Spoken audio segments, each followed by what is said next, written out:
There's a really powerful question you can ask in order to continually calibrate your own behavior towards higher performance and a better life. But how exactly you ask this question, how you use this tool, makes all the difference. So let's talk about it. The question I'm talking about is simply this: what would a man I respect do in this situation? So, whenever you're trying to make a decision, whenever you are maybe facing a difficult choice, whenever you are asking yourself, what should I do next? You can always ask yourself, what would a man I respect do in this situation? And I think the value of doing this is immediately obvious. You can imagine that if you make a habit of asking yourself that question, you make your choices based on the answer you get to this question, you will be calibrating your life. You will be steering your life towards really positive, success-oriented, performance-oriented, wholesome behavior that obviously leads to good outcomes. Using this question as a tool for making decisions and calibrating your behavior is one of the most effective and fastest ways to become the kind of man you respect. However, there is an important pitfall here because many men, especially young and ambitious men, will actually answer this question wrong. And when you answer this question wrong, it leads to the opposite of what you want. So to explain what I mean, let's do this as a quick experiment. Think about, how do you typically start your day? And then ask yourself, how would a man you respect start his day? If the answer that comes to your mind is something along the lines of, the man I respect would wake up at 5 a.m., take a cold shower, meditate for half an hour, go to the gym, and so on, right? If the answer you get is this kind of perfect morning routine, you're answering the question wrong.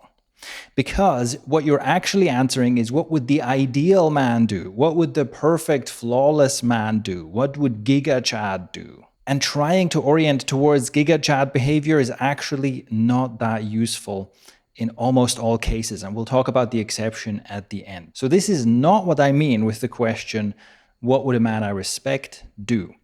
And in order to make this more effective, I've come up with this really simple framework. You basically check in with 3 different orientations. You check in with, what would a man I don't respect do? Then you go, okay, what would the ideal Superman do? And then you go, what would a man I respect, but who is a real man, do? And to explain what this means and what this looks like, let's just walk through 3 practical examples. So, scenario number 1, I wake up in the morning and I want to go to the gym. In my daily routine is an early gym session, but I'm feeling really, really tired and exhausted. I don't feel like getting out of bed, and I certainly don't feel like going to the gym. In this situation, let's do our 3 checkpoints. Number 1, what does a man I don't respect do? Well, a man I don't respect just makes excuses all the time, right? So I don't feel like going to the gym today. I'll just not go. I'll just stay in bed and I make excuses. And basically any reason not to go to the gym is good enough. The man I don't respect hits snooze, goes back to bed, skips the gym, and that's the end of the story. Okay, so I don't want to be that guy. What does Superman do? What does Giga Chad do? Well, Giga Chad rises out of bed like Terminator. He never has a weak day. He never doesn't feel motivated. He always hits the gym. He always works out with 100% intensity. He never gets injured. He's completely flawless. And yes, of course, he would go to the gym, no questions asked. But I'm not that guy. I'm a real person, and my performance and my readiness to do something like a high-intensity workout is not always the same from one day to another. So with that in mind, what does a real man who I respect do? A real man who has flaws and who has off days and sometimes doesn't feel like going to the gym. And for me, the answer is this. A man I respect, first of all, checks in with himself and goes, okay, am I just being lazy? And if the answer is yes, I'm just being lazy, he goes to the gym. That's it. But if the answer is no, actually, I do really feel unusually exhausted, maybe I didn't get enough sleep, then a man I respect will respond to that in a positive way. And that might be to say, okay, I didn't get enough sleep. What I'm going to do is I'm going to get an extra 45 minutes of sleep right now, and I'm not going to do my gym session in the morning, but I am going to still work out today. I'm just going to move that to my lunch break.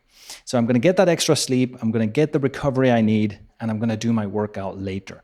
And of course, the man I respect will also actually stick to that and not just make a different excuse come lunchtime. So you can see how that's different from the behavior of the ideal man, but it is more applicable and more practical to real life.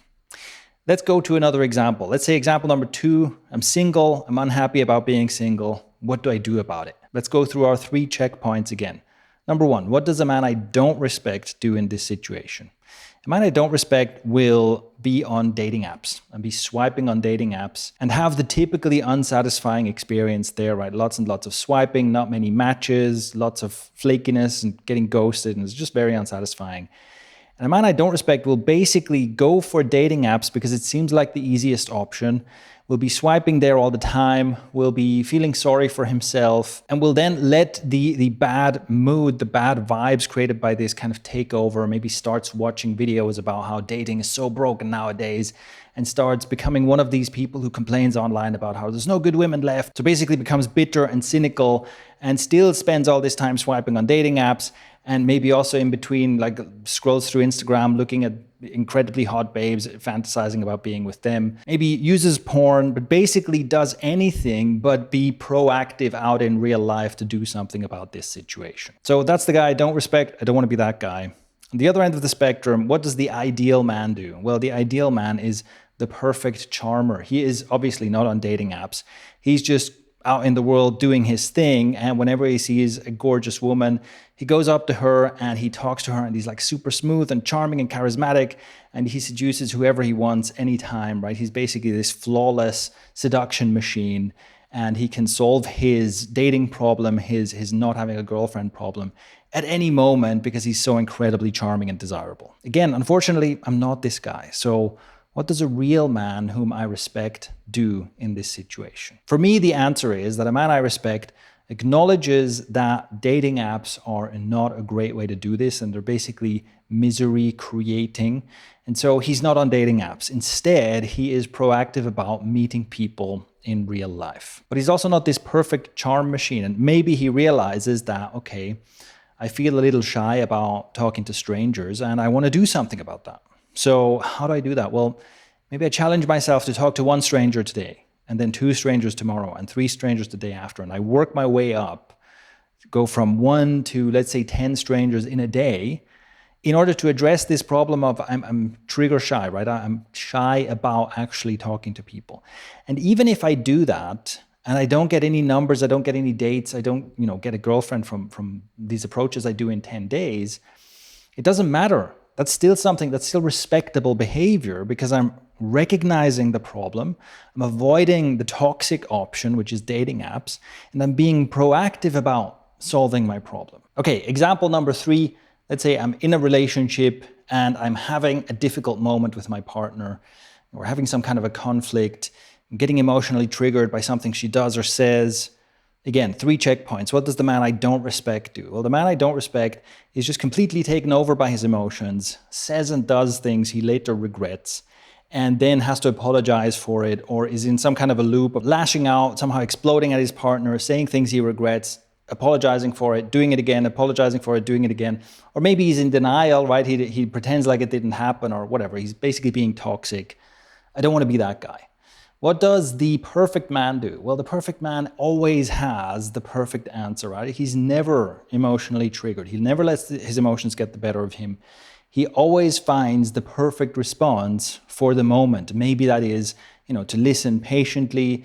Maybe it is to be more assertive in this moment. Maybe it is whatever it is, right? He always knows the exact right thing to do. He's perfectly emotionally calibrated at all times. Unfortunately, I'm not that guy. So what is it that a real man who I respect does in this situation? For me, the answer is that, first of all, I notice that I'm getting triggered. I notice that maybe I'm getting angry or I'm feeling like shutting down or whatever my trigger response is. And I do something about it. So maybe I say, listen, right now, I know this is something we need to talk through this, but right now, I want to make sure I don't say anything I regret. So here's what I'm going to do.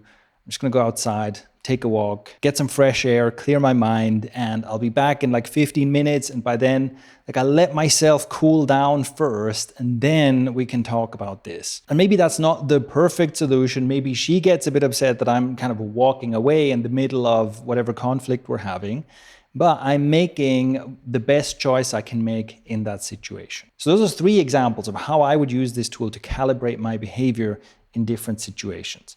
And you can now see why it's useful to ask these 3 questions, to check in with the man I don't respect, the ideal man, and the man I respect. This helps you find a realistic, actionable, practical solution for whatever situation you're in. Much more so than if you're always trying to orient towards ideal. See, the problem with always orienting towards ideal, with always wanting to find the perfect behavior, the perfect response, is that, well, because you're a real human being, you're not perfect, you're mostly going to fail at that. And that leads to an experience of constant disappointment, of constantly, I'm falling short of what I'm trying to do, I'm falling short of this ideal I'm aiming for. And that leads to diminished motivation, it leads to diminished energy to keep going. And this is why, in reality, the guy who orients towards the person I respect, acting in a way that's not perfect, but respectable, ends up outperforming the guy who's constantly orienting towards perfection and outperforming him by a huge margin. This is something I really want to emphasize here.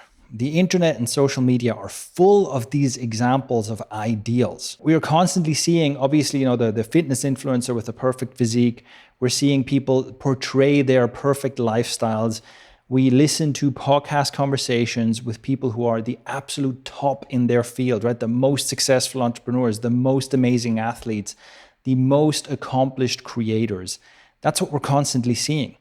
The world right now is full of people who are constantly orienting towards the ideal, always falling short, and it's not working. This is why asking the question, what would a man I respect do in this situation, is far more effective and yields far better results than always aiming for perfection. There is one exception here that's worth noting, because maybe you're hearing me say this and you're thinking, well, is it really wrong to aim for perfection? I mean, doesn't it make sense to try and learn from the best, for example? And doesn't it make sense to shoot for the moon, right? Like, doesn't it make sense to go for the ideal? The answer that I give to this is yes, in one area of your life. Realistically, you can aim for perfection, you can aim for mastery in one area of your life. If you're going to aim for perfection and mastery, you want to do it in an area of your life where you have a great affinity for this thing, where you maybe have a lot of talent, or you have a burning passion for it, or even better, both. And so, maybe for you, it is your fitness. You have fitness goals and you aim to really perfect it. You aim to have the perfect routine, the perfect discipline, perfect nutrition, and so on. And if that's something you have a real affinity for and a real passion for, then absolutely go for it, right? Strive for the ideal in that area of your life. Be realistic that if that is what you do with your fitness goals, then in other aspects of your life, whether it is your work, what you study, relationships, your social skills, whatever other areas of your life, you're not also going to achieve perfection in those. And instead of aiming for perfection in 12 different areas of your life and falling short in all of them, you're going to be much better off aiming for perfection and mastery in one area of your life and aiming for positive, above average behavior, even if it falls short of perfection, in every other area of your life. I really can't emphasize this enough. Like I said, if you do that, you outperform people who always strive for perfection by a huge margin. And I say this from experience because I'm a generalist. I'm really not great at most things. And for most of my life, I had the sense that I don't have any talents. If anything, it seemed like I'm kind of anti-talented. It seemed like I'm bad at everything. Now, at this point in my life, I don't feel like that anymore. I have been able to level up my skills in many areas of life to a degree where I'm really happy with the results I'm getting. And the one area of my life where I would say I'm aiming for mastery is my ability to teach, or more specifically, my ability to learn and synthesize knowledge and then pass that knowledge on. That's the one thing where I'm really striving for better and better.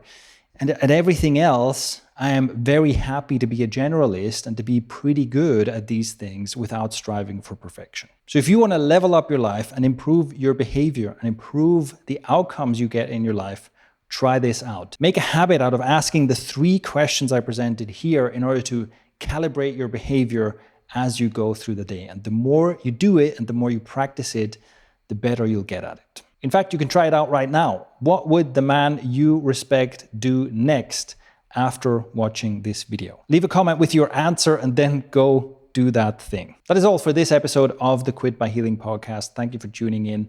If you enjoy the work I do, if you find this valuable, you can help me out by leaving a like, leaving a comment, giving this a boost in the algorithm so that hopefully more people will see it. And also check out the links in my description if you want to join my newsletter and find all my other resources there as well.